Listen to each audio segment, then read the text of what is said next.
It's a new world, isn't it? Virtual interviews.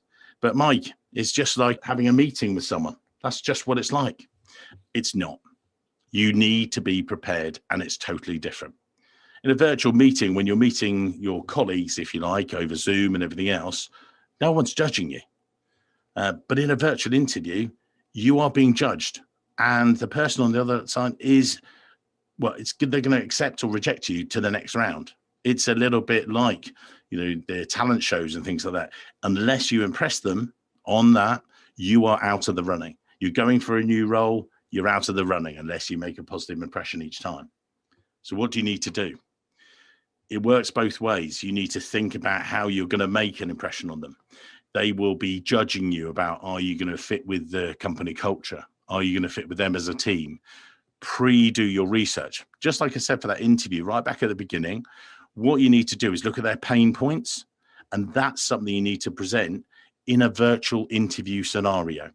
So when you're starting to talk to people, that's what you need to do.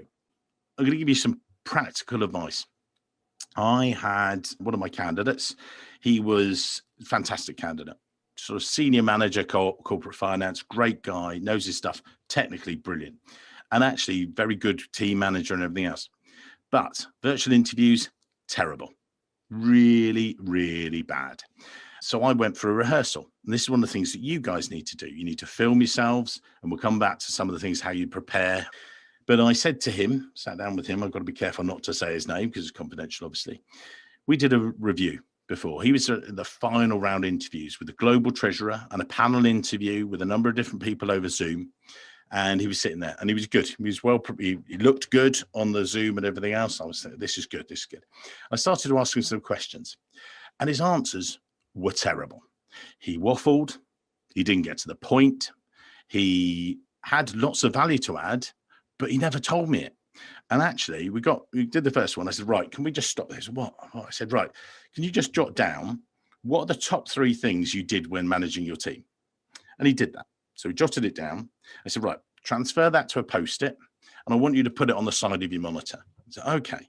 I said, what are the other things, the other pain points to this client?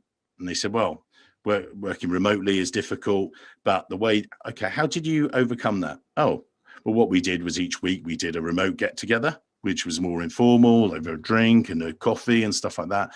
We made it on a regular basis. I also scheduled, write that on your Post-it note. Great. Okay. And on an individual basis, well, actually, I scheduled a regular one-to-one session with people to support them, again, on a separate to both. And part of the session was about work. Part of the session was about home. It was about mental support for that person. Write it on that Post-it note. You put it on the Post-it note. When he was asked all the questions, they said he was one of the most prepared candidates they'd ever seen. Some of his answers to the questions they'd never heard before. They thought they were so summarized and everything else. He had amazing value to add. But the only way he did that was by preparing, and he had to make sure that he was prepared to reach through that glass, just like this person is doing here, this remote hand, and doing that. So what do you need to do before? Test your technology. This actual session, for today's session, I actually had to redo twice. I've got a green screen here, you'll see in a minute and stuff.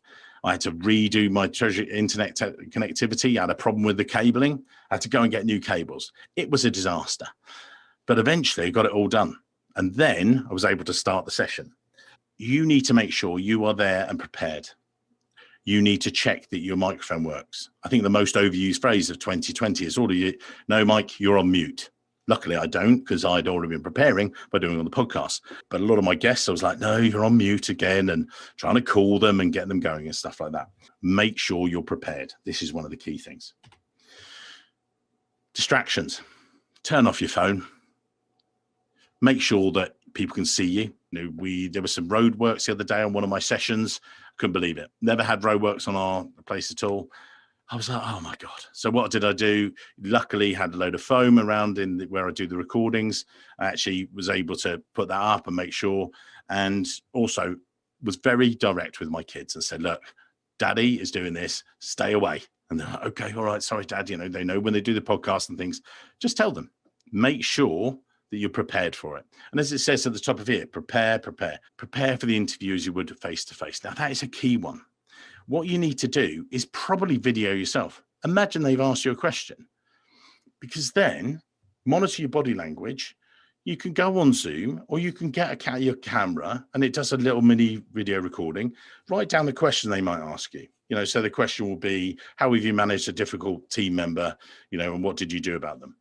And then do it and answer it. Look about where you're looking into the camera, as if you're talking to them in the real world. What you want to do is sit up straight. Make sure that your chin isn't out of the frame. I had that with a live panel session that I did. And I didn't have the confidence, if I'm honest, to tell one of the panelists how far down in the frame they were. I learned from that. The next session, I made sure, and I did screenshot of myself with my chin just on the bottom of I wasn't going to embarrass them, just to show that actually I had to be more prepared. That's what you guys can do. By the way, it's free. It doesn't cost you anything to be prepared. What's next? Dressing the part. You don't have to be suited and booted. I've got, a smart shirt on today, but what you need to do is feel prepared. Put yourself in that mindset. Get yourself ready for that. There's a lot of information for you guys, and you probably like, oh, brains are reeling. Don't worry. I'm going to talk about how we implement some of this stuff.